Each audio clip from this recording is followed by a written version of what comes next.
You know, when we think of saints, we usually picture these people who just had it all figured out from day one, right? But what if I told you about a hero of the faith whose story starts with him being completely and utterly lost? That's what we're diving into today, the incredible story of the saint who didn't know his way. Let me ask you something, and be honest. Have you ever felt restless? You know that feeling. Like there's this buzzing energy inside you, and you know you're meant for something, but you just can't seem to figure out what it is yet?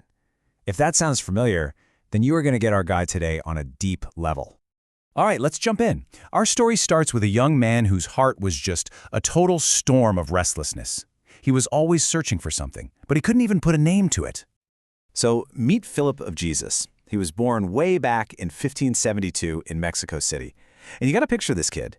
He's got endless energy, but it's not like he's a bad kid, not at all. It's coming from this deep, deep need for something more.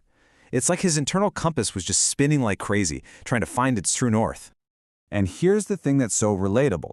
His struggles were, well, they were pretty normal. He had a hard time sitting still, couldn't focus for long. While all the other kids seemed to know exactly what they were doing, Philip just felt, a little bit lost. And this wasn't just, some teenage phase. Deep down, this huge question was taking root in his soul. Why am I even here? Of course, he had no idea at the time, but that single question, it was the start of a story that was way bigger than him. Okay, so as Philip gets a little older, that restlessness starts to change. It's not just a feeling anymore, it becomes an active search. This is the next part of his journey, where he really starts trying to find his place in the world. And let's be clear, Philip wasn't lazy. He was really trying. He tried hitting the books, studying. He tried working a few different jobs. But nothing clicked. That feeling of, this is it just never happened for him. So his family sees him struggling and they're like, we got to do something. They make this massive decision. They're going to send him all the way across the ocean to the Philippines to work as a merchant. A total fresh start in a completely new world.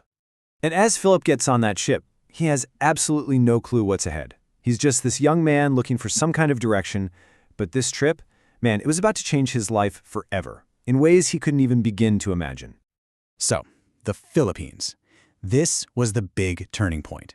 It's here, in this brand new place, that Philip finally starts to find that peace he's been searching for his whole life. And it came from a place he totally didn't expect. Okay, look at this contrast, because it's what changed everything. On one hand, you've got Philip, the merchant. He has food, a place to live, all the stuff he needs, but inside, that storm is still raging. Then he meets these Franciscan friars. These guys have next to nothing, but they've got this incredible joy, this deep peace, the kind of thing money just can't buy. So Philip starts spending time with them. He's just watching, listening, praying with them.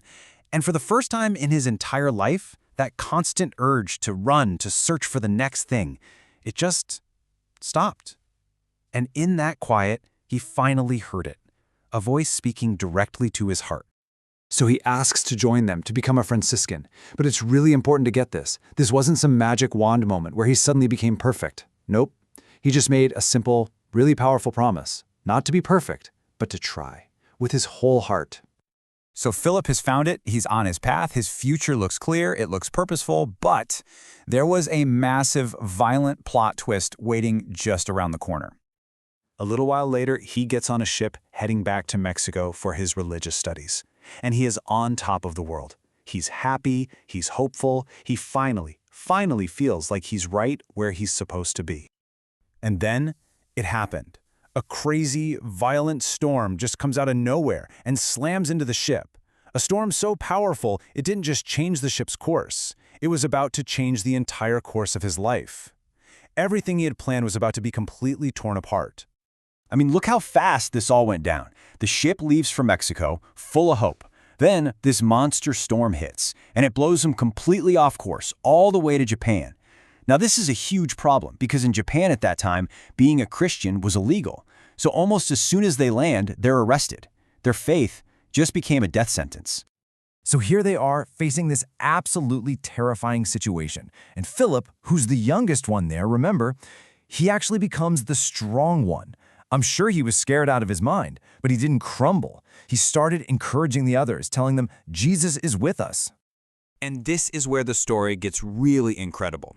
What looked like a disaster, right? A random storm, a wrong turn, was actually the final, most important chapter of his story. So on February 5th, 1597, in Nagasaki, Japan, Philip's journey came to an end. He was killed for his faith, crucified on a cross in a way that mirrored the death of Christ. That restless kid found his ultimate purpose in that final moment. And get this, he was only 24 years old. 24. I mean, that's barely older than a college kid today. A life that felt like it was just getting started. And yet, his purpose was completely fulfilled. So what's the takeaway from all this? What's St. Philip's message for us? Well, first, that God doesn't make mistakes. That storm wasn't an accident. Second, you don't have to be perfect. Your struggles don't disqualify you. And third, you just have to keep trusting and keep trying. That's it. So that restless kid from Mexico City, the one who couldn't sit still, who felt totally lost, he became a true hero of the faith. Not in spite of all that searching, but because of it.